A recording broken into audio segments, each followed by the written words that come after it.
Welcome to the Everyday Citizens Tactical Podcast, Episode 4, Cowboy Up. My name is Jeremy, and I will be your host. Let me start off by apologizing for the delay in this episode's release. As I had said on YouTube last week, I had just closed on a new home with some property at the end of May, and the projects have not stopped since, and it has held up content production across all the platforms that I'm currently running. After this coming 4th of July, we should be back to normal and hitting YouTube especially hard. Today's guest is a good old boy from out west, Willard D., or as he's better known on Instagram, Squibload Tactical. Willard is out in the heart of cowboy country, getting it done while bringing the modern movement of firearms to light for a lot of people across the last of the frontier. Today's episode will be a little more casual than normal, but we'll still have some good info nonetheless. So, without further delay, let's begin. Tell me turn it down and I'ma only turn up louder. Call me what you wanna, but you can't call me no coward. Strength in numbers, we the people, still the ones with power. Fighting fire with fire, time to take back what is ours. Tell me turn it down and I'ma only turn up louder. Call me what you wanna, but you can't call me no coward. Strength in numbers, we the people, still the ones with power. Fighting fire with fire, time to take back what is ours. All right, Willard, welcome to the Everyday Citizens Tactical Podcast. What's going on, boys? Yeah, Willard has got his truck all sci-fi'd out just to be on the podcast, so big shout out to you for that. Something of a mad scientist / cowboy. Well, I don't know, but I know, the mad part, but scientist, I don't know. I don't get real scientistic. Well, if you want to go ahead and tell everybody a little bit about yourself, who you are, and why I brought you on. Well, I don't know why you brought me on. That might be a bad idea, but I am the one and only Willard D. Oh, I've been cowboying for a darn long time now. And just recently, a few years ago, got into guns and stuff, and I opened up a can of worms I cannot put back now. Mm-hmm. If that kind of sums it up. For somebody that's only recently got into this a couple years ago, you definitely are, just absolutely knee-deep in the mud. Yeah, I'd say knee-deep, waist-deep. I might even be sinking in it. You might be sinking in it. For everybody that doesn't follow him on Instagram, I definitely suggest that you do. But he puts up some pretty cool stuff. A lot of long-range shooting, a lot of stuff with his truck, tons of. You've really been kind of spreading out your wings and just the kind of stuff that you've been covering recently. Yeah, I'm trying to avoid the whole what everyone else is doing, I guess, whatever you call that. Mm-hmm. And not trying to be, I'm Mr. Different, follow me. But, you see the same pictures of the same types of people wearing the same old helmets and stuff, which there's nothing wrong with it. It's just like, okay, we've seen that. And, let's look at something different, and hopefully I have something different to offer to what's out there already. Yeah, and I like how much you get your old lady involved, too. Oh, yeah, Megan. Oh, Megan's she's definitely into it, that's for sure. Poor gal. She didn't sign up for it, but she's in it now. Yeah, she's stuck with it. I think that's kind of how my girl, your girl, and Max's girl they're just kind of stuck with us, and they don't have anything else to do now but what we're doing. Yeah, stuck. So, kind of moving on to our first question of the night. Obviously you're from out west. We won't say where unless you want to. Northwest Wyoming. I cover Yellowstone and southern Montana, pretty much. There you have it. So you're in just the heart of cowboy country. So obviously you've had guns your whole life. But what was the key indicator, or what was the switch that flipped you into kind of the mindset and the actions that you do now? So I know a lot of people so far in your show have been like, well, and then sort of a kind of a vaguish answer because they eased into it. Mm-hmm. But I actually made a post on this. I can't remember. I may have shared it the other night on my story, whatever. But I was headed back from a rodeo in Montana, July of 19. I think it was July, maybe a little later. Mm-hmm. And I was driving. I was going through the Crow agency. I had just crossed into Wyoming, and I was coming up on Sheridan, Wyoming. And I was scrolling through Instagram, texting and driving, not paying attention, all this good stuff. And I stumbled across a T-Rex Arms post. It was a video of him shooting. And I was like, oh, yeah, cops in their cool gear, showing off, whatever, and stuff. And then I stumbled across another one, like right after. I was like, wait a minute, I don't see any badges or stuff. So I kept scrolling and clicked on the dude's account and dug through it. And I was like, oh, he's just a regular civilian. And sure enough, I stopped in Sheridan when I got there, went to this trading post, and found the gun I'm still using now, that Armalite rifle, for like $402. Dude didn't know what he had. I was like, well, I guess I'll buy it. And then it just snowballed down here from there. I was like, well, crap, now I'm stuck, spending all my money on it. And you definitely, I definitely like kind of the aesthetic, we can call it, that you kind of have going. Like you said earlier, that's something that's a little different. You're wearing jeans, you're wearing the clean hat, or the semi-clean hat, I should say. Well, in my opinion, it's the best camouflage for here. Mm-hmm. Yeah, it doesn't blend into the sage as good as something else you can find. But I'll even just say I take my plate carrier off, and all of a sudden I'm just some old rancher looking for his cows, and no one knows what I'm doing or what my intentions are, because I look like everyone else. Mm-hmm. So there's sort of a point to it, and it's the good guy look out here. I know Texas Rangers and Texas Department of Public Safety are worth a crap, but you see them wearing a white hat with a gun belt and some kind of vest, and civilians immediately think good guy. So there's kind of a system behind it, if you will. Sure. It's definitely a very kind of more clean cut and professional look. Yeah. I kind of equate it to, I guess, people that aren't necessarily from the West. We just call them even the Deep South or the East Coast, whatever it may be, and just wearing kind of that tactical clothing, but it's clean, it fits well, everything looks sharp. There is a lot that goes into how you present yourself. Yeah, and if you wanted to put it into some kind of standards, it is matching PRCA dress code, which is the Professional Rodeo and Cowboy Association. So if you go behind the buck and shoots at a rodeo, that's PRCA dress code. Long sleeve, cowboy shirt, jeans, boots, and a hat at minimum. There you have it, folks. You ain't no cowboy. So yeah, if you don't dress like that every day, I'm sorry, I can't help you none. You're just going to get run out of town. Yep. So I guess obviously you definitely cowboy. So we kind of want to talk about the importance of horses and mules for civilian groups, and kind of the SHTF scenario. You're running out of gas, whatever that may be. And you don't even have to be from out west. You could be from the Deep South. You could be from the Appalachians up there in the Northeast, whatever it may be. People got horses in every corner of this country. So kind of what's your mindset behind that for horses outside of, ranch work? I know exactly what you're asking, and I was thinking about this today and a couple weeks ago, and really on and off since, the election went south in 2020 or whatever. Mm-hmm. If you're set up for it and you know what you're doing and you've been doing it for a long time, it'll benefit you. If you are just getting into it and you don't know what you're doing, it'll kill you, because all of your critters have to eat. They all have to have shoes. They are going to get sick. They're going to get abscesses. They're going to get colic, all this crap. And if you don't know what you're doing, if you don't have experience or the drugs or the tools or the know-how, it's going to get your critters killed, you killed, in a worse situation. And then, a quick example, let's say some guy, he just bought some mules and the world's ending and he's in the middle of nowhere and his horse colics. Well, now he's got all this crap that he packed out with him, and now he's got a dead critter. Mm-hmm. Now what? Yeah. So you can get yourself in a bad spot real quick if you don't know what's going on. Flip side is, you've got something with four legs more sure-footed than you are, and he's toting all your stuff with you. Mm-hmm. For those that aren't horse people or have had mules or anything like that in the past, there's a lot more to having a horse or working off a horse than just being able to ride the horse. I think being able to ride the horse is honestly just the easiest part.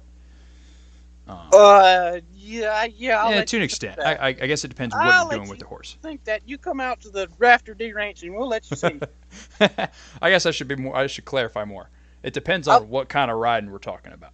Yeah, I'll put it this way: having a large animal, so something other than a dog, like a horse, or I'll even throw in ox in there, just a wild card. If you have something that size, it's going to be like taking a 5-year-old kid with you, and you're going to have to take care of it.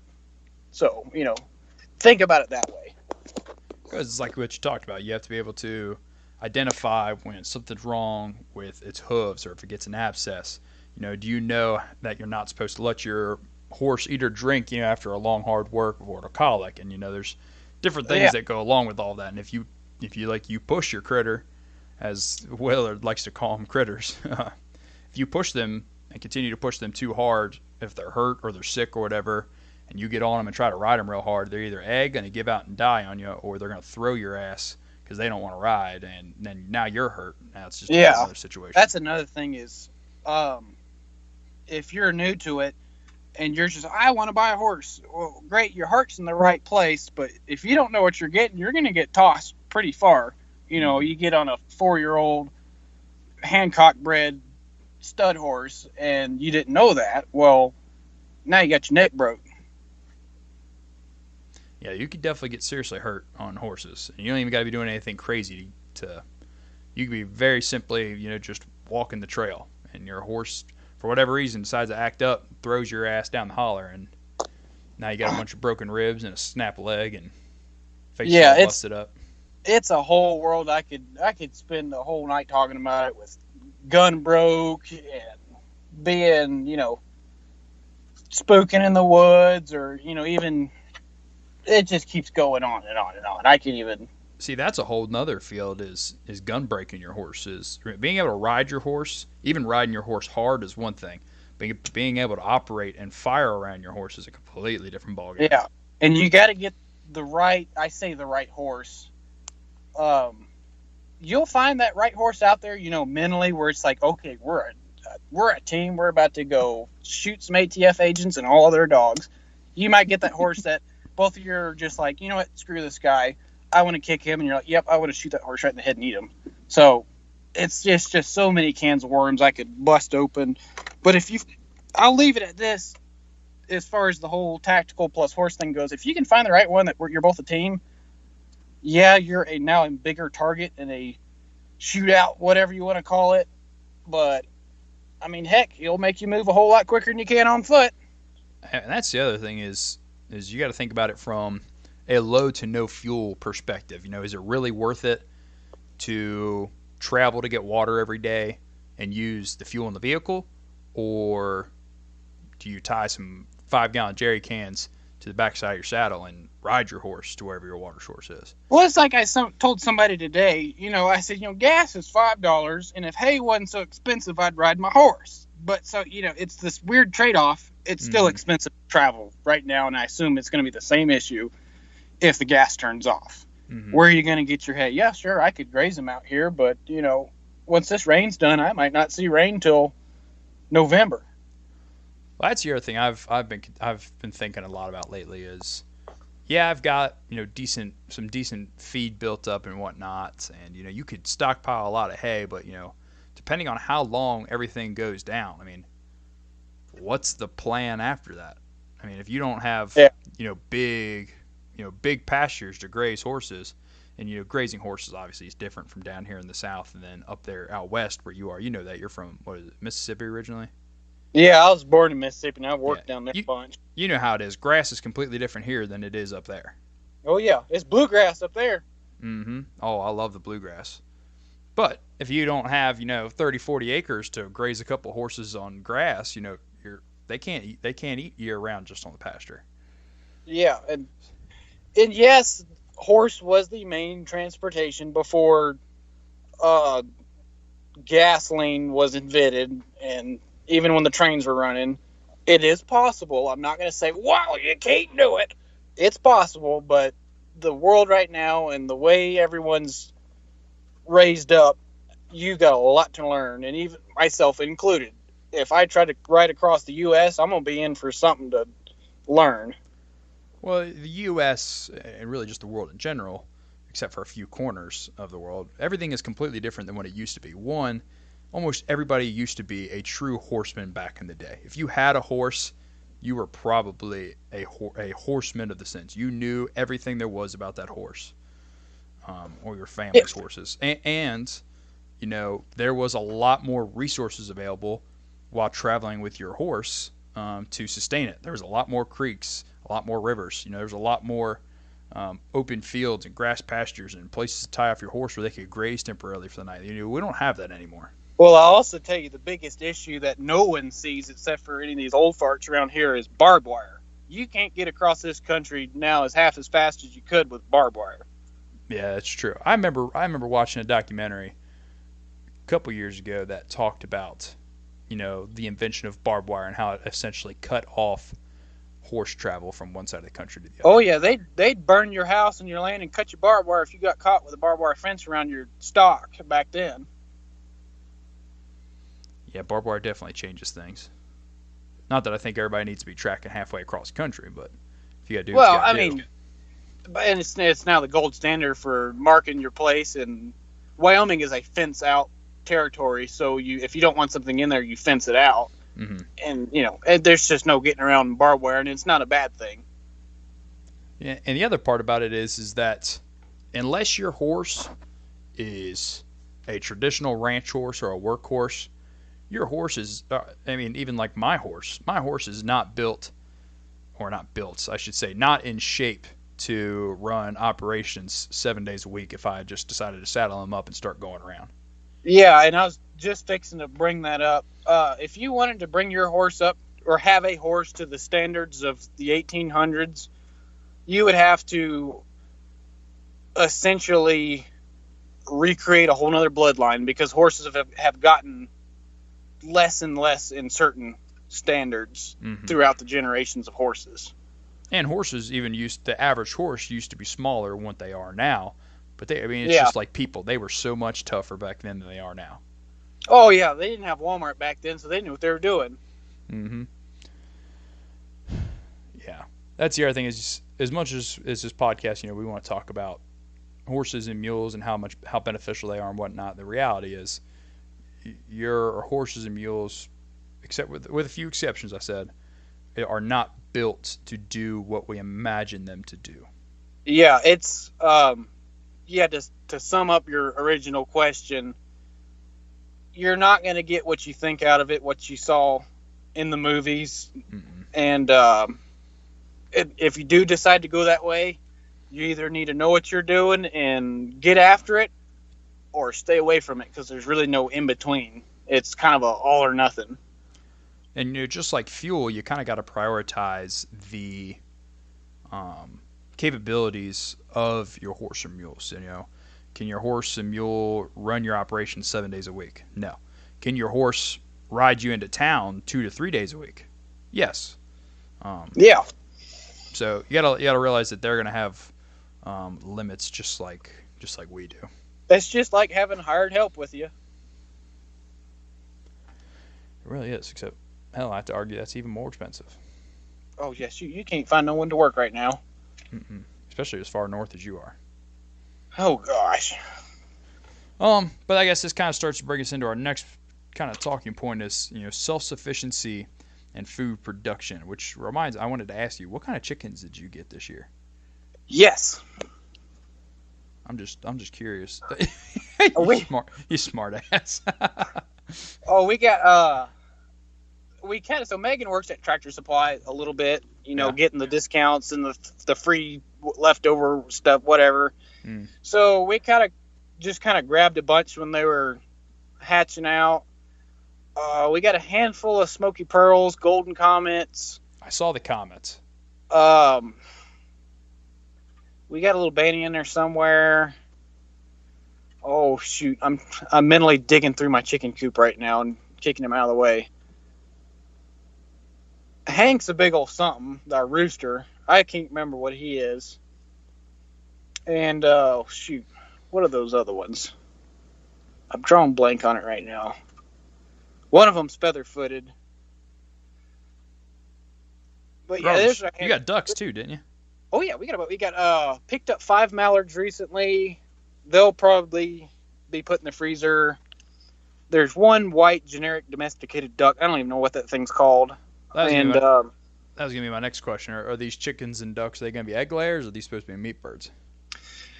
Majority are gonna be meat birds. If I see them starting to hatch out and whatever, me and Megan are like, okay, these guys are doing their part and cranking out more of them, then yeah, they're going to be banded and we're going to keep them. And the same thing goes for the turkeys, but we're not really too sure on how the turkeys are going to wind up. We're thinking that they're just all going to go in the freezer because the turkeys we have are just strictly meat birds. Yeah. Do you have dedicated egg layers at all?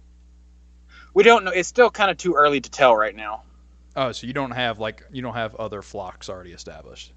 No, we sort of we got the area set out, and we're still kind of chipping away at finishing it up and building it up. I just finished my chicken coop. I know you're getting yours built way quicker than me and Megan can even write it on paper. Dude, I don't know how I am still moving or operating because I have been nonstop for about 3 weeks. Just 14, 15 hours a day outside, just grinding away. I don't know how I'm doing it. We're going to hire you because I'm bad lazy. I'll get home and sit on the couch and not do nothing and ask Megan why ain't nothing been done. Now I come home from the firehouse, just get done with 24-hour shifts, and then I go right outside till 9:30 at night. The only reason I'm in tonight is just for the podcast. Otherwise, I'd have had 15 other things to do. Oh, yeah, I don't blame you. I mean, you're starting to figure out you've had birds before, right? Or are you getting into it? This is my first personal flock of birds. Okay, so you're starting to figure out how much chore is involved. Yeah, and the chicks aren't that bad right now, but they're going to be. Hell, I just had to switch out their waterer for a bigger waterer because the chicks are drinking a crap ton more water these past couple of days than they were. Yeah. Even the week prior. And these ducks we have, they'll drink about 9 gallons in 5 minutes. Holy cow. I don't know what they're doing with it, but I'll stick it out there and it'll come back 5 minutes later and it's gone. Mm-hmm. And they're looking at me, well, you hadn't fed us in a while. I'm like, what the hell? So I got all black Australorps. Okay. And my idea for this, so let me try to think. I have 22 hens and 2 roosters. And that's only because the hatchery I got mine from ended up sending me a couple extra chicks. So I was like, all right, cool. And so far I haven't identified any other roosters. So I think I'm still at 2. But the idea behind mine is that they're all going to be egg layers, and I'm going to get an incubator. And I specifically broke up the numbers the way that I did so there was a proper rooster to hen ratio. And then I'm going to get an incubator and every so often collect the eggs and incubate them and raise my own meat birds on property.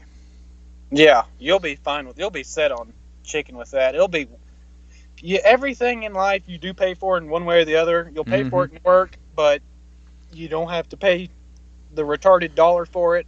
And heck, taxes. It'll always be in stock. Up here we have no eggs or chicken in any of these stores.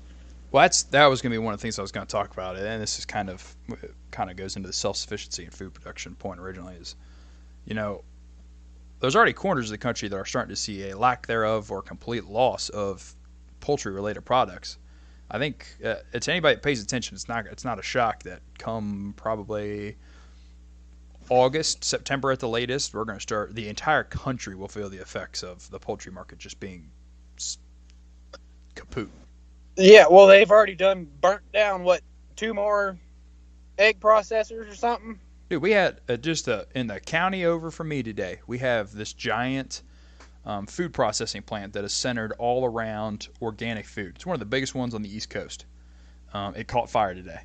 Yeah, I think I saw that headline or something. I was like, what in the hell was going on over here? Because we just had that one in Minnesota with the birds. And we had the Belmont one in Wisconsin. That place caught on fire. And now we got this one. I don't want to get too conspiracy theory, but damn, there's no way all these food processing plants are. Well, I'll tell you, I used to be a big conspiracy, and everybody, Willard, he's just full of it, and now I'm just the smartest man in this county because wow, he knew it. He knows something, boys. That's how I feel. That's how I feel. I'm like, I told you. Well, you got guns for sale? I'm like, no, not anymore. Do you have? What do you have going? Do you have? You don't have to say what, but do you have other means of food production going right now? Are you a garden man? Yeah, our garden is, I'll say, behind schedule because I like to sit on my butt a lot. But and that's sort of Megan's thing. She knows more about it, and that's sort of like her thing there. And but yeah, so we've got a lot of stuff in the ground and a lot of stuff in planters still in the house right now. Nice. I've got a hefty garden planted this year. I got a real hefty garden. And I've got everything in the ground at this point except my potatoes. And the only reason is because I was behind on the potatoes. My potatoes I've washed off and they're sitting in a cool dark place right now waiting to sprout. Yeah. Well, you can grow those in a black garbage sack. So we skipped the potatoes knowing that we can just kind of wing that one because they're not very needy or whatever you want to call it. So long as you have potatoes on hand to grow them from. Pretty much. And then it's kind of shame on me for not boosting this garden along because we've had so much rain relative to the past years. Mm-hmm. And, I'm sure everybody's heard about the flooding up just next door to me in Yellowstone and up in Red Lodge, Montana. Yeah. Yeah, those pictures are wild as well. Yeah, the poor little transplants. They spent $2 billion in a house. Now it's washed down the Missouri River. Yeah, I came outside this morning. And yesterday, I didn't have any sprouts yet from my green beans. And I came out this morning, and I had perfectly rowed sprouted green beans along my trellises. And it brought a little bit of joy to my soul. Yeah, oh yeah, it'll shoot up too. We've had a couple of things. We've stuck into the planter and, go cook a cheeseburger, and you come back, oh, shit, there's green things in my pot now. Mm-hmm. It's a good feeling. For anybody listening, if you do not garden to any extent or you don't have any types of self-sufficiency going at the moment, I don't care how much space you got. Find something to do. You can be in a skyrise in New York and still have something growing. Because I'm going to go ahead and tell you back to the conspiracy theory stuff.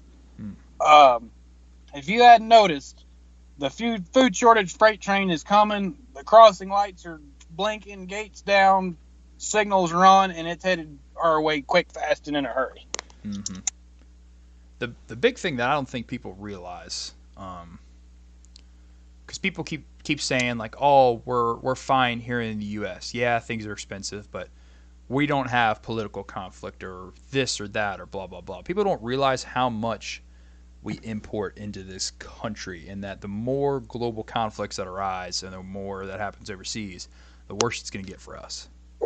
Well, yeah, and that's why prices are going. Yes, the U.S. dollar is devaluing quickly, but the imports are shutting off for different reasons across the board or slowing down, and that's what's jacking these prices up. Of course, I hear it all the time. It's expensive. When I was your age, it was this. And I keep telling them, look, dude, this is not even the beginning. Mm-mm. No, we have a really long way to go. If you really sit down and put your mind to it, the amount of time we have to go until we start to see the opposite effect and things return to normalcy we've got at least a couple years, I think. Oh, well, yeah, a couple years till the fun starts. Yeah, if bare minimum, at least a couple years. I say longer. Yeah, I still think there's time to, if you're caught with your pants down, there's still time to get your ducks in a row. Very small window. Yeah, there's still a window, but it's very small. The problem is it's becoming so expensive that people in the past used to say, oh, prepping is expensive, or oh, I can't afford it, blah, blah, blah. Now that's starting to become a valid excuse.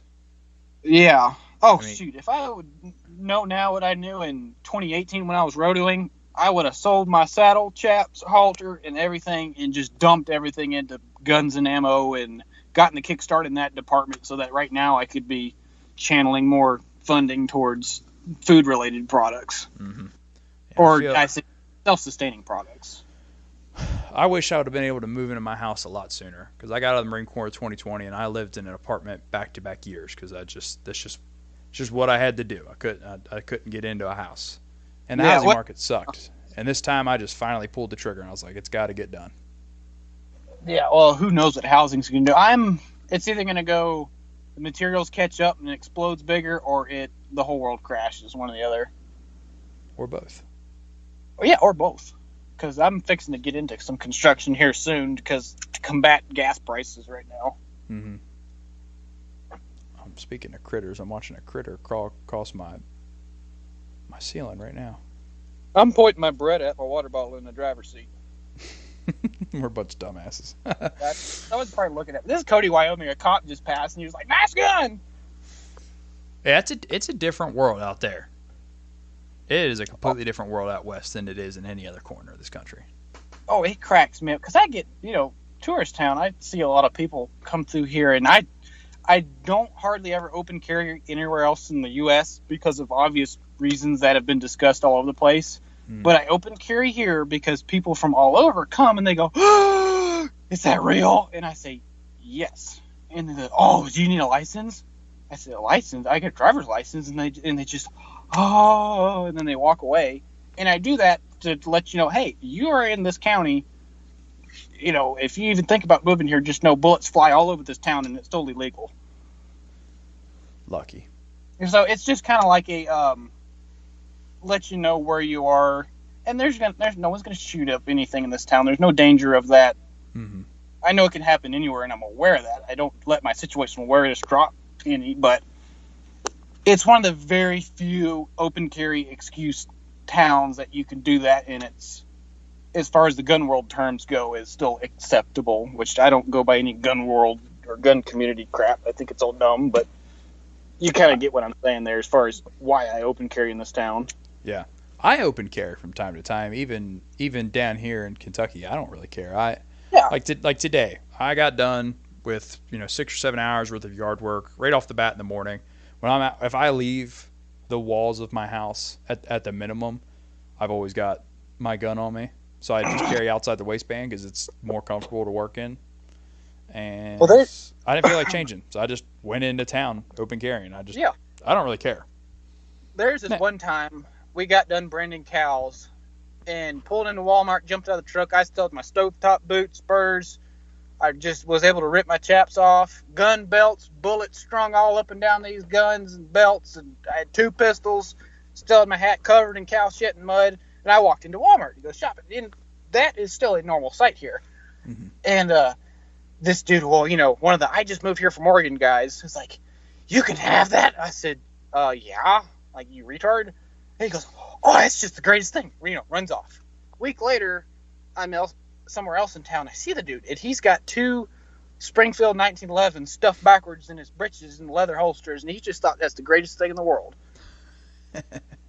So it's kind of hey, it's allowed here, and guns are like pocket knives and newspaper. They're just everywhere. No one even bats an eye at it. Mm-hmm.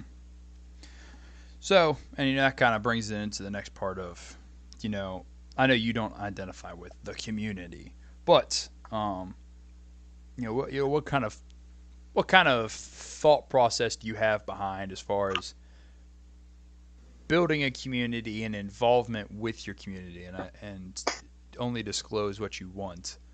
I got something going on. The best way I could describe it is I run it like ranch foreman style. Mm-hmm. I'll put out these little shooting dates, and I'll invite a certain amount of people I've sort of talked to and halfway vetted, and they're not going to be someone that goes and talks to the ATF because they have their buddies at top tier whatever. And I've run into people like that out here.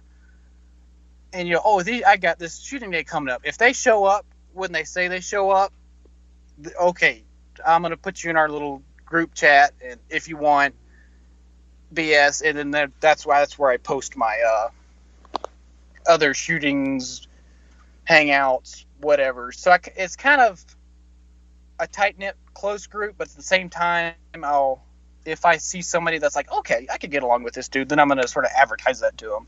Mm. So it's kind of like, I don't know. I'm sure I described it just like a cult, but that's all everything is these days. Oh yeah, I'm in the mountains in the West, and we have this secret group of people that you only got to talk to me if you want to be in it. Well, yep, that's a cult. But it's basically I'm trying to pick who's going to hang around me and who I hang around type deal. Mm.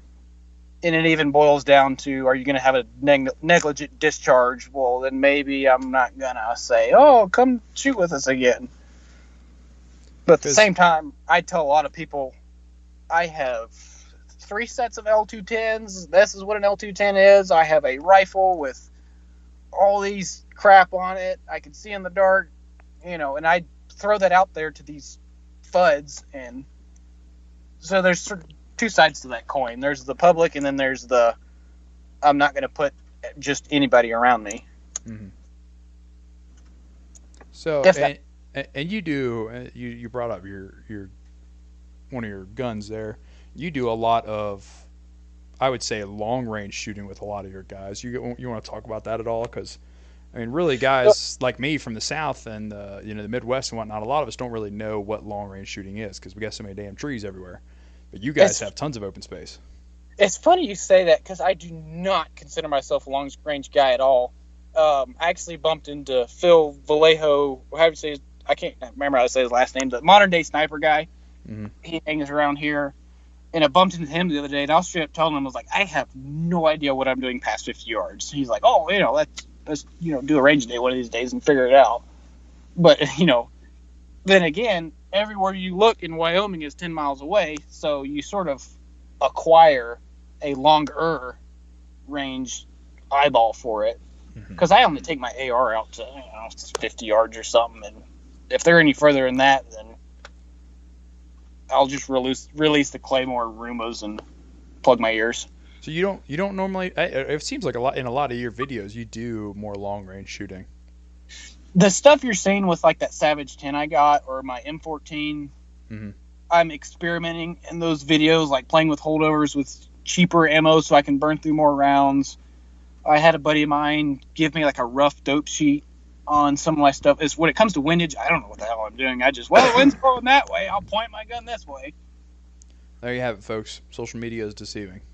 Yes. I'm actually from New York, and I work for an insurance company. That would be the wildest trip up. Surprise! This is my real voice, guys. But yeah, I'm still playing with it. I've shot out to 700 consistently-ish, shooting a trash can size target. But I still don't consider myself long range guy at all. I'm sure if ATF called and says, "Hey, we're raiding your house," I bet I could make a difference there. I'll put it that way. So, what kind of advice would you have for people listening as far as like vetting potential, we'll call them friends? I could probably go 6 months on this topic talking about this. So I like 6 to 10 minutes. So I leave sort of subtle hints throughout my social media posts, like extremely subtle, that only guys like you or John, who's recently, he discovered me on Instagram and tracked me down through some of the little clues I've been throwing out there. That's one way to do it. The other way is just talk to people and see how they look at you, see through how they dress, how they communicate. It's just like your job interviewing everyone you talk to in a chill sort of way. And straight up, sometimes you just got to ask people, like, hey, you're interested in this?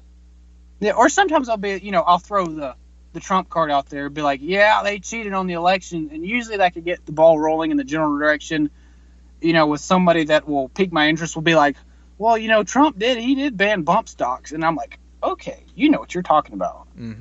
Or sometimes I'll see a guy in a gun store like John, and I look over a few aisles and he's C-clamping an AR, punching it out there like a pro, and I'm like, all right, this guy knows what he's doing. So you kind of have to know what you're looking for and know what key phrases to throw out there. And I'll sort of leave that to everybody, of take it for what it's worth and let you figure it out on your own, because I can't really teach a lesson on that.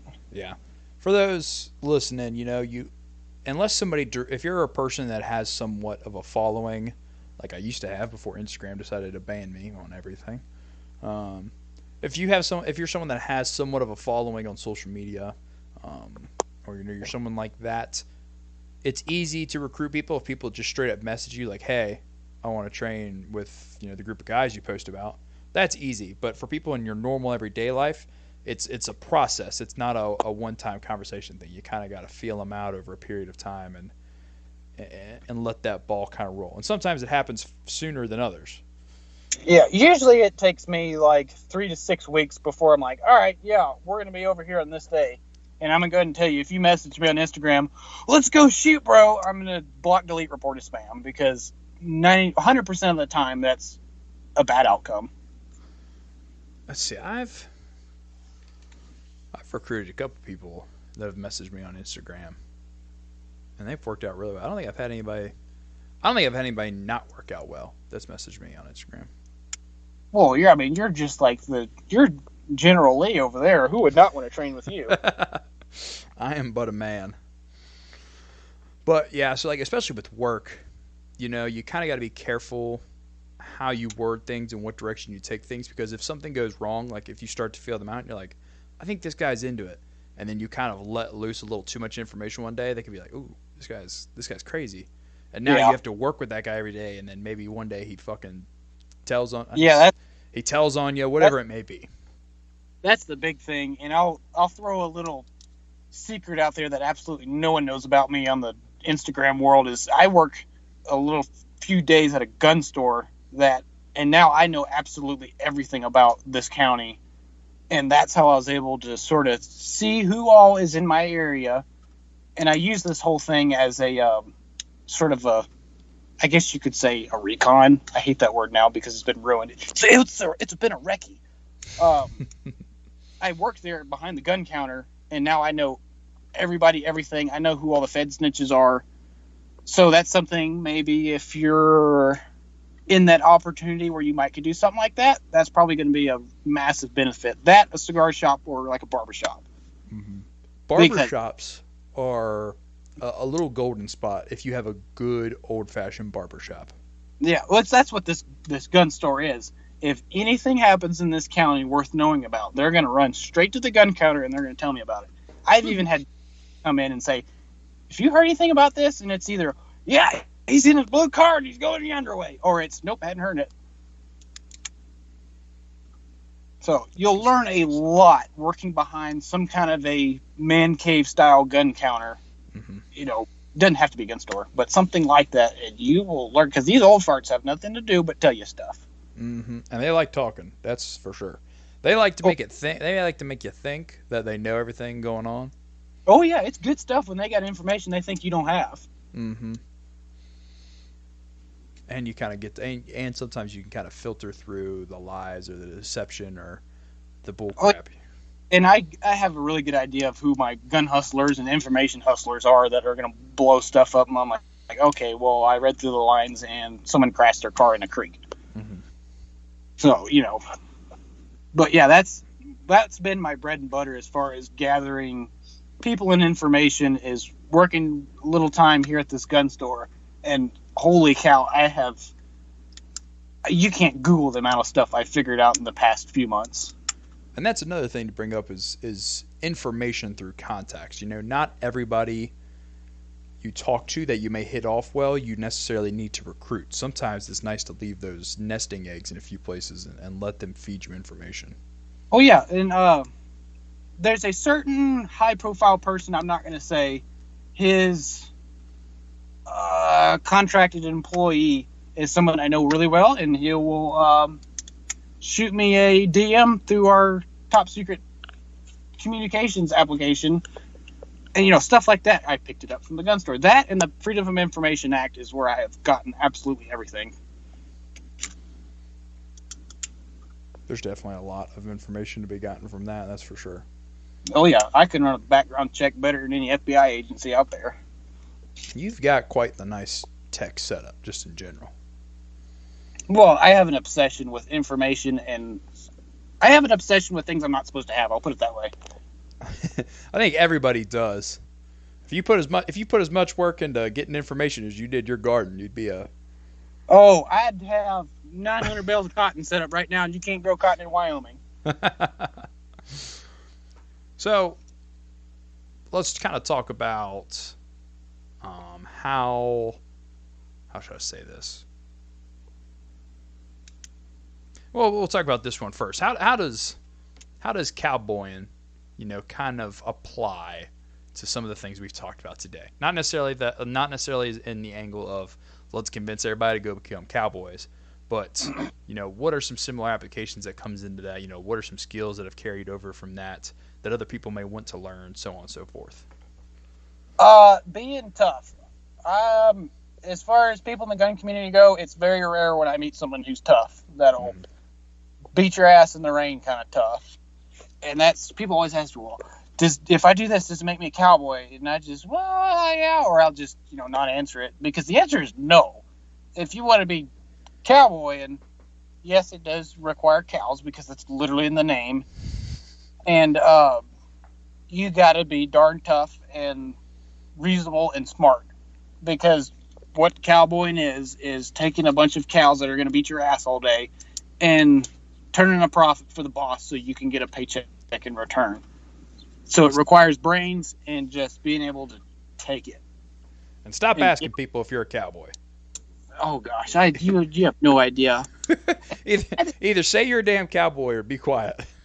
I can look at you and tell you, even if you've never even sat on a horse, I can look at somebody and say, that fella right there can make a cowboy. There's a lot of other people that come up, they got they've got all the right clothing and brands and whatever, and I can still look at them and say, that dude ain't never been kicked in the head one day in his life. So, I kind of got off topic there, but... No, that's fine. I definitely think... It's learning to be tough, not get butthurt if someone in authority tells you what to do that's reasonable. Mm-hmm. I'll put the word reasonable in there because there's a lot of people out there who be like, do this! And it's something stupid. And another kind of an odd one is knowing how to fist fight, because no one ever taught me that, and I had to figure it out when I was rodeoing, because I've lost more fist fights than I've been in. So that's not really like a general skill. That's more of a physical type thing that I think everyone should know how to hold their own. And I think just that general nitty gritty, cowboy working, rodeo running, just old school spirit is just kind of more of what we need. And you ain't got to be, you ain't got to ride bulls. You ain't got to work cattle. You ain't got to be that kind of stuff. But having that spirit and having that mental fortitude and just being a tough son of a bitch is what we need. It's an honest blue collar. I mean, that question you threw at me is kind of a hard one to pinpoint an actual answer on, because I like to give straight up answers. That's why I say yes all the time.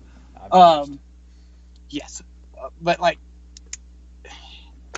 I kind of lost my train of thought. It's just hard to convey that. I'll tell this little story. When I got into the gun world, I dove straight into it, just like I was getting into another event in rodeo. Mm-hmm. I had just gotten out of rodeo. I decided I'd been run over by a truck and it crushed everything, so I was down for the count for a while. And I was like, you know what? I will get on board with this. I'm going to channel all my money and focus into it. Holy cow, the amount of people that whine and complain, this gear, you're doing it wrong, and you're supposed to. I'm like, oh my God, because, in rodeo, if you do something different that sort of goes against the status quo or the sort of no one's ever done that before, if you do that and make a ride and score 87 points, people are going to be like, nice job, that's a good ride, I ain't never seen that happen before. The gun world, people, they just shit all over themselves. I can't believe you do that. That's Instagram points are 0. I'm like, it's a great point. That was the biggest culture shock shifting into the gun world, watching these people fight. And, somebody will post a picture of their gun and everyone's like, throw up emoji, that sucks, hashtag not tactical. And I'm like, bro, the thing goes boom, you pull the trigger, and it does it every time you ask for it. Well, that's also just part of what's wrong with the world is social media has ruined. Well, what it is you're behind a keyboard, the phrase keyboard warrior, that actually is legit. Mm-hmm. You'd pull that kind of gun world crap in the rodeo world, and I was just about to bring that up. They'll either beat you up right there behind the bucket shooter, or they'll drag you out behind the parking lot and beat you up. One or the other. There's no getting around. That's another thing is out west and a few corners of the deep south still. You cannot just openly run your mouth. You will get your ass stomped. Yeah. You're gonna if you're running your mouth to somebody from Mississippi, and I was just talking to one of my old rodeo guys. He happens to be in the area from Mississippi. It's something, I don't know why it's Mississippi, but if you run in your mouth, that dude, they're gonna slap you once, and you're either gonna back down and be a little girl in that guy's mind forever, or you're gonna have to square up and that's that. We need more of that, honestly. Oh, I can tell you where a bunch of it is. It's not that everybody needs to just fight all the time to prove everybody's masculine and dominant. That's not what I'm saying. But everybody needs to learn just a little bit more respect. Yeah, people need to be, quote, spanked more. Mm-hmm. I.e. a quick little beat you up behind the silver dollar type deal. Because I got spanked all the time when I was growing up. My mom toted that wooden spoon in her purse like a concealed handgun, and she'd whoop you with it. And people don't know what that is. Again, this is not me advocating for everybody to go start fighting everybody that says y'all just go out and beat the hell out of each other. And just come back beat and tell me the hell about out of each other and figure it out. No, definitely don't do that. Yeah, send it to me on the Instagram where you got beat up. Send me a video. Yeah, definitely don't do that, because there's a lot of people out there that know a whole lot more about fighting than you do now, and you're probably gonna get hurt, or you get stabbed, or you get shot, or you do dumb shit. Oh yeah, I've seen a couple. So another little fun fact that no one knows about me that I keep my mouth shut. And I like saying it in person sometimes because it's fun. Talk about fist fights turning into gunfights. There's an old juke joint down in Mississippi I was standing in, and sure enough, they were talking, and they got to mouthing off and squeeze the trigger on his M&P shield. It went through a post and hit me right in the shoulder. Nice. I was just like, and I thought it was hot sand that hit me because it was a critical defense. It blew up in the post. I kept the brass. I actually found the brass and kept it. And went to my vet. Doc, pull it out. And he takes an x-ray. He's like, oh, there's some copper and lead kind of under your skin. And that's it. I was like, oh, well, that sucks. I was hoping I'd have to bite a stick to take a snort of whiskey and pass out. This has been an interesting podcast. We could do a whole other podcast on rodeo and cowboy stories. I got hours of that. That's the thing is, the rodeo and separate from cowboy and rodeo is a whole different beast. I don't think people know that there is a distinct difference between those that rodeo and those that cowboy, because they are two different things. Yes. But just because you cowboy doesn't mean you can rodeo, and just because you rodeo does not mean you can cowboy. Mm-hmm. But you can do both at the same time. But you can't do both. I'm sure somebody listening just pulled their earpods out and said, I'm confused, I quit. But if you think about it long enough, it'll make sense.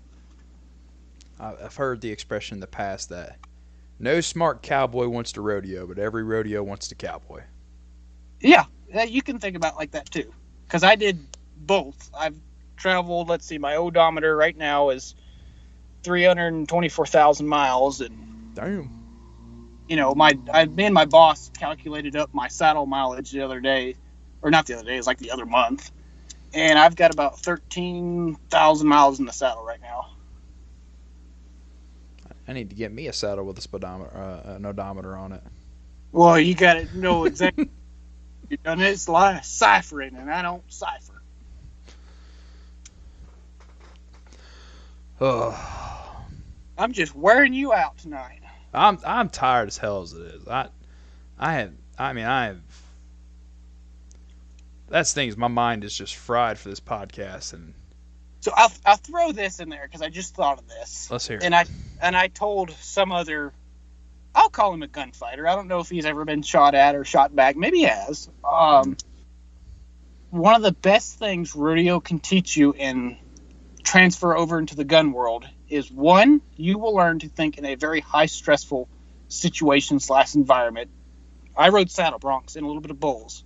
If you can keep your head on straight riding 8 seconds on the back of a Canadian bucking horse, you can keep your head on in any car wreck, gunfight, hand grenade throwing contest, you name it, because you're going to build this sort of second identity in the back of your head that only is going to turn on when something decides, oh shit, it's going down. Mm-hmm.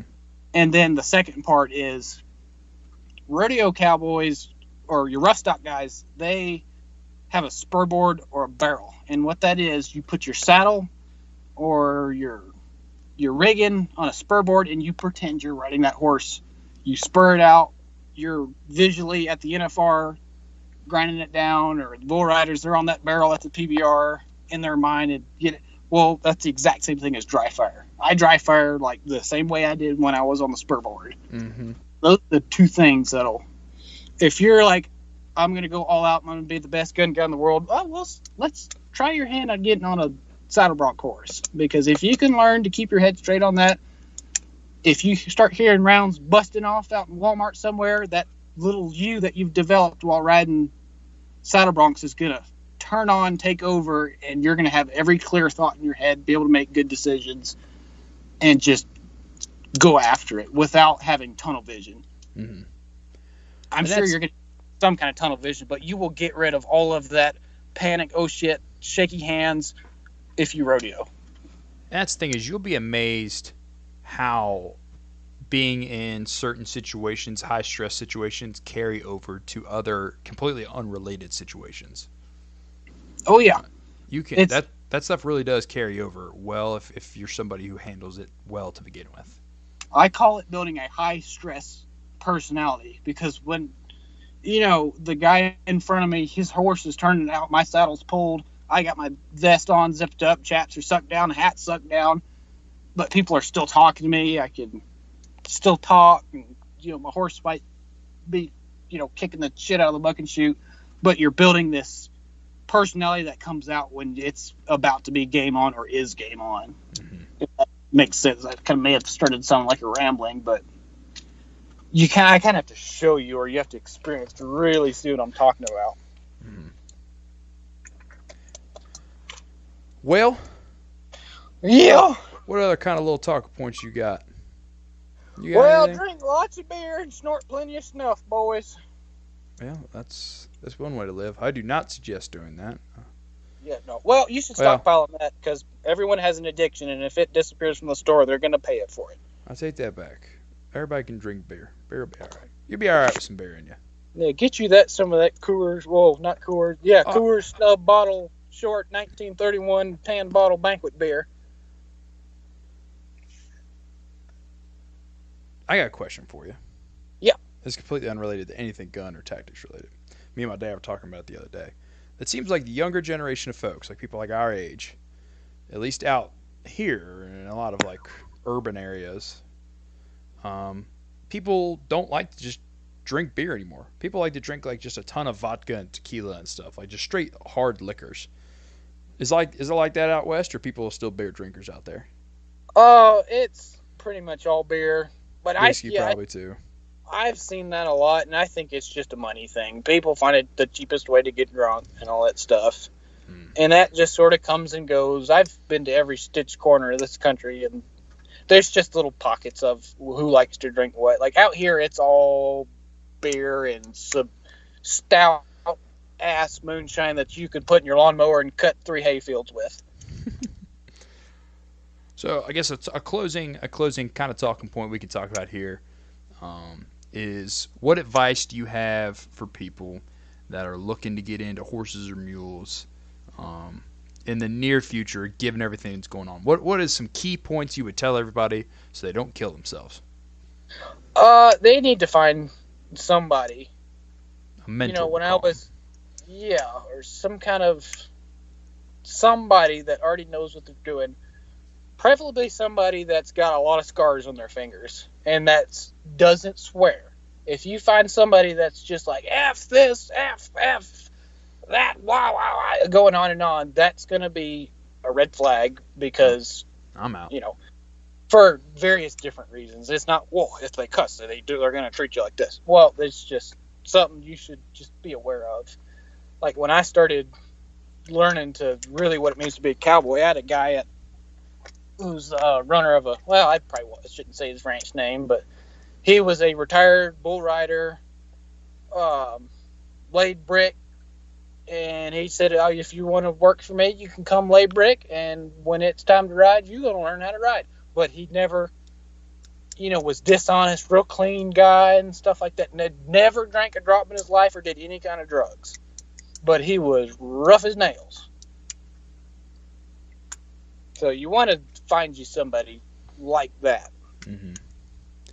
Well, I accidentally let it slip once this episode. I'm usually pretty good about it when I'm doing business things, but I say the F word about 6 times a sentence. Oh, me too. But in you know, normal life.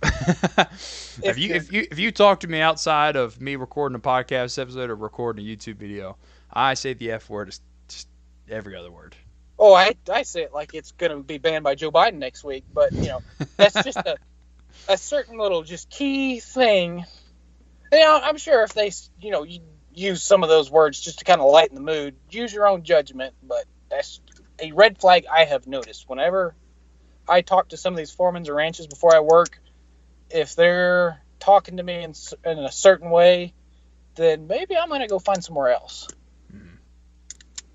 What kind of advice do you have for people as far as saddle selection for guys that are new? Yes. So there's a company out there called Hilson that will get you killed quick, fast, and in a hurry. Other than that, you're just going to have to, it goes back to finding somebody that already knows what they're doing and riding their saddles. I ride a $4,500 pickup man saddle, and it'll stop a 9mm hollow point, or it'll stop ball ammo. You know, it's a very specific, stout, 55-pound saddle. That's me. My boss, he rides a Corriente. That's his deal. There's some people that they ride a Tennessee walking saddle because they don't swing a rope. Now, never trust a man that doesn't have a saddle horn. Point being, it's gonna boil down to who you are, what you're doing, and who taught you. Mm-hmm. Same thing with your spurs. I know a guy, he only rides with the left spur on because that's the way his daddy taught him.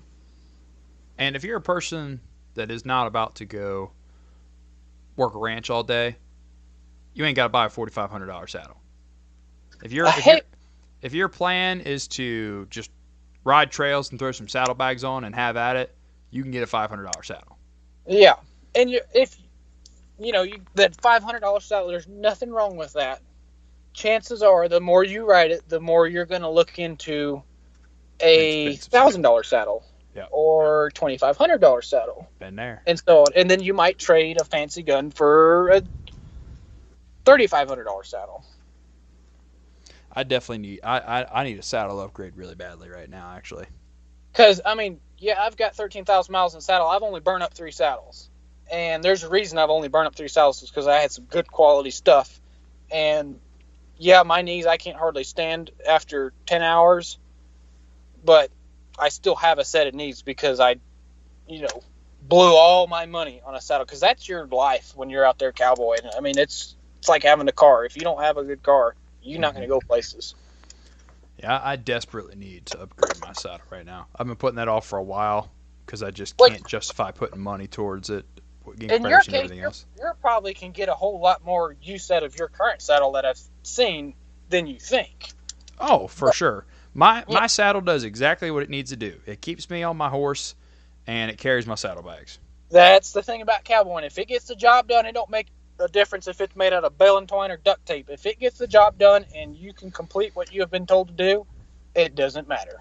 Now, I can't, rope and drag and do all that kind of stuff with my saddle right now. But I don't have a bunch of cows right now, so I'm not really too concerned about it. It's getting done what you need, and that's all that matters. And that's like that story about me diving into the gun world and being shocked. That's what I was used to, and because that's really what the honest end of the day truth is. Some of you guys out there complaining about somebody else not having a BCM upper, it gets the job done. Would you stand in front of it and let somebody shoot you with it? No. Okay, it's fine. Mm-hmm. That's one of my biggest things with this gun gram whatever. And there are some exceptions to that rule. Very few, but you don't have to be as nitpicky as some people are. Whether we're talking about saddles or whether we're talking about guns. Getting the job done is 100% a thing. Yeah. Don't buy a high point equivalent of a saddle. Well, yeah, exactly. Like, I own a $4,500 saddle, even though it has 6,500 miles already on it. That's essentially like me having a BCM with 1,000 rounds through it. I have that nice set up there because I need it to run like it's when I need it to run. Mhm. And it's the same thing with a gun. I'm sure if somebody showed up with a high point carbine, yeah, you can tag along, but that thing stovepipes, that's not going to be great. So yeah, it's buy what you need and what you can afford to get, whether it's saddles or guns. If you can only afford a Palmetto State Armory rifle because that's just what you can get, hey, it's going to get the job done. Mhm. And it's the same thing with, an $800 saddle. Sure, you can rope and drag on it, but after a while, you are going to want an upgrade. Yeah. Oh, for But sure. you shouldn't ever get on to anybody, whether it's on a post or if someone's signing on to a ranch and you see them with a cheap cell barn saddle. Mhm. And so, as a last talking point, and we'll wrap this up, do you, in your honest to God opinion, would you suggest to somebody that they dive into the horse world now if they're not already in it, solely for the purpose of thinking they're going to be better prepared for when fuel runs out? If it's something you want to do, then yeah, you better go ahead and start.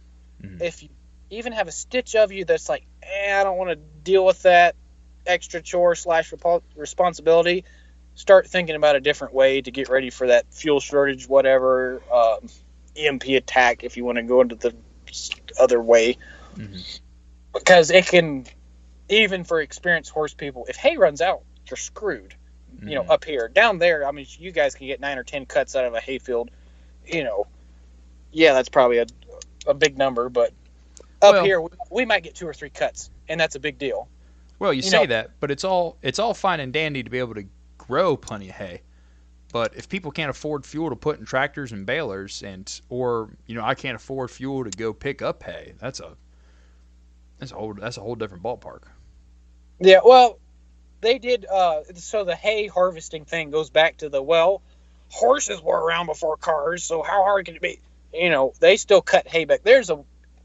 Folks will find a way to get 5 cuts a year in your area out of hay after a while. Yeah. So it's hay prices and availability isn't a huge deal in the sense that people have done it for thousands of years. But at the same time, if you don't have hay, good luck. Unless you graze them everywhere. Mm-hmm. Hell, I cut about an acre today on my zero turn. And I kid you not, that grass was every bit of 4.5, 5 feet tall. I could have hated it. Oh yeah, just bale it up and sell it for $300. Well, I ain't got no baler or anything like that. So I was like, screw it, it's getting cut. Yeah, well, yeah, shoot, you can just pilot it on a flatbed and haul it out here, and people buy it for $900 because hay is bad out here. Is it?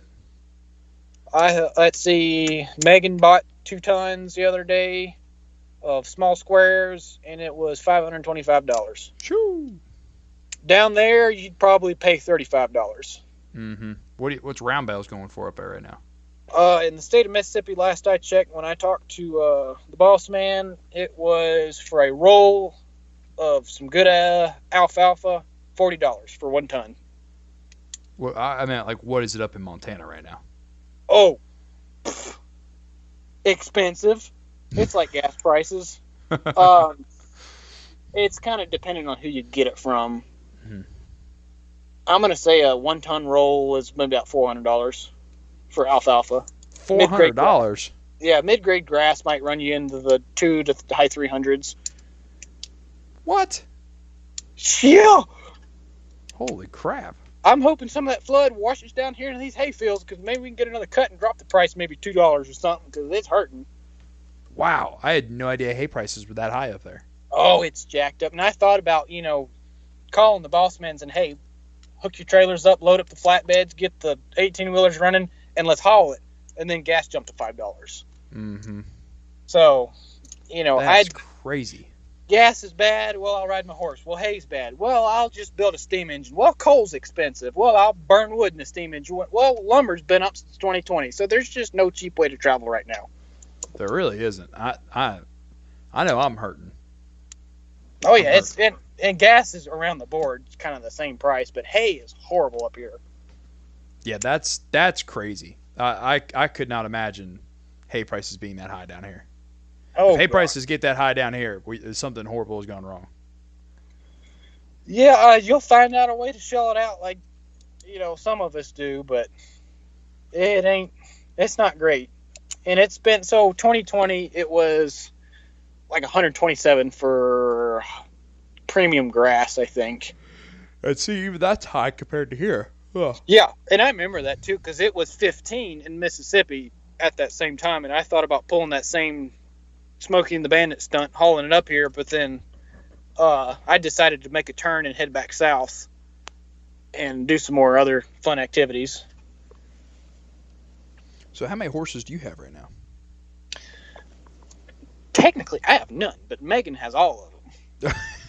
So don't you dare come touch Megan's horse. She'll shoot you or beat you with a stick or one of something. So how many horses does Megan have? She's got, I'll say 2.5 right now. The herd's thin. One of them's 26 years old, so he's done. And we got Trigger and Danny. Trigger's that Palomino, Danny's the paint. I like that paint.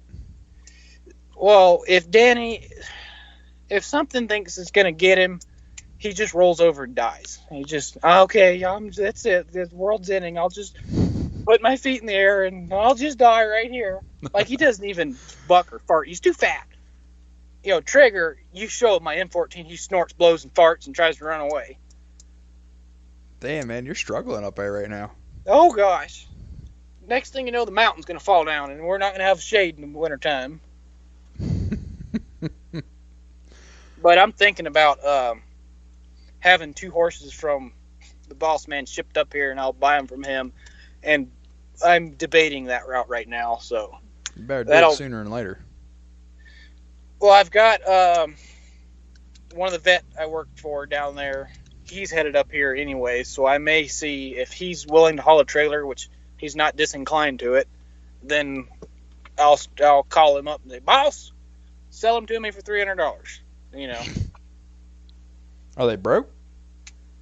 Yeah, that's why I only deal with him with horses, is because they're all the ones I have either ridden or I know exactly where they're coming from and who broke that thing. For $300? Or are you being sarcastic? Yes, half sarcastic. I used to buy horses for $300 that were decent. Now, up here, they're probably $2,500 to $5,000 for just a decent broke horse. I was gonna say, you can't find no broke horses for $300 no more. Oh, in Kentucky, I could probably find you a $200 horse that'll take you all the way to Mississippi. You just gotta know where to look. Yeah, it's hard telling. These Kentucky folks, they be kind of... It's like these gear pickers online where they find all kinds of junk for cheap and all that stuff, and you're just like, where the hell did you find that? Well, you just gotta know where to look. Yeah. Well, that's the thing, is everybody in Kentucky thinks they're a horse dealer. That's everywhere. Yeah, yeah, that's true. Well, Will, this has been a pleasure, buddy. This has been a little bit more casual episode, but I'm glad I got to get you on. We got to talk about some cowboy stuff. I'm sure I sounded like a drunk clown at a bar rambling on it, and I probably didn't make any bit of sense, but that's all right. That's okay. I'd like to tell you that one day I'm eventually going to come up and see you guys, but I can't afford to leave my house right now, let alone go to Wyoming. That makes 2 of us. I don't blame you, but if y'all get smoked out by the ATF in Kentucky, just start heading west. And if you can lock onto Highway 287 anywhere between here and there, I know every inch of that thing from rodeo times.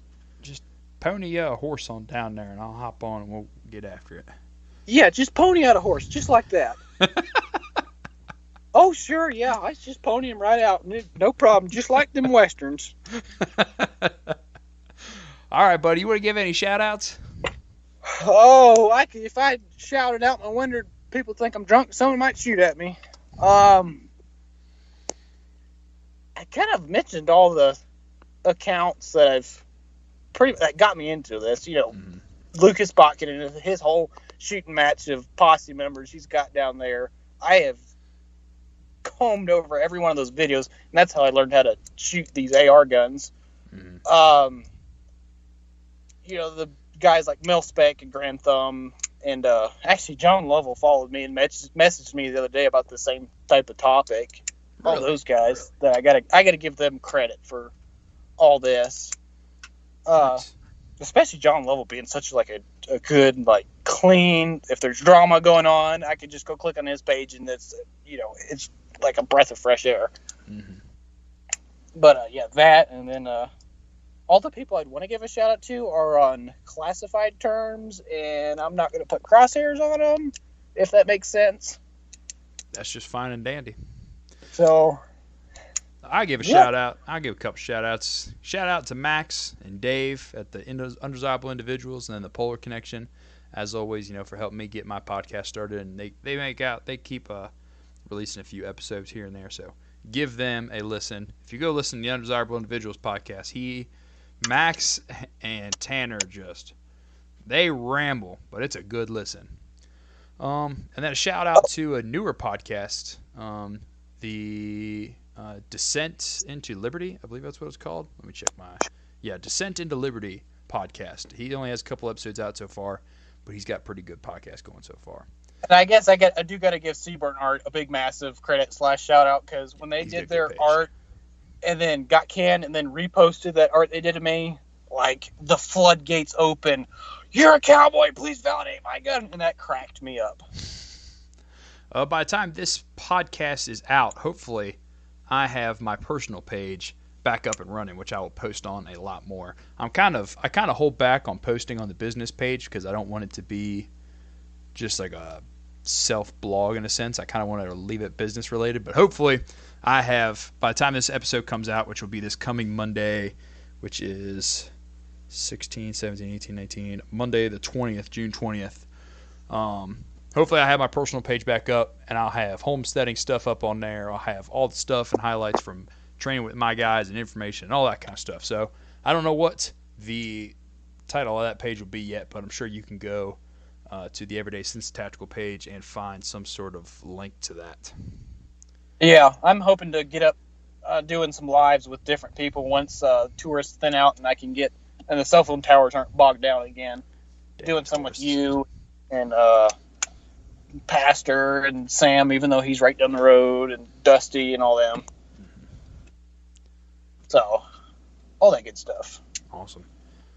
Well, if you've got nothing else for me, buddy, this was a pleasure.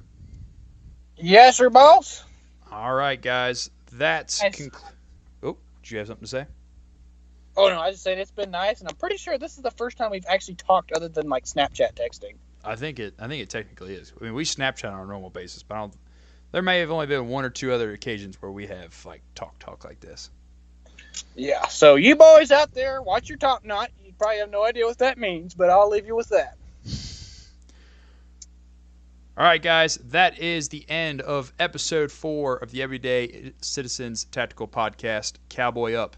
Until next time, guys, train hard, train often. Tell me turn it down and I'ma only turn up louder. Call me what you wanna, but you can't call me no coward. Strength in numbers, we the people, still the ones with power. Fighting fire with fire, time to take back what is ours. Tell me turn it down and I'ma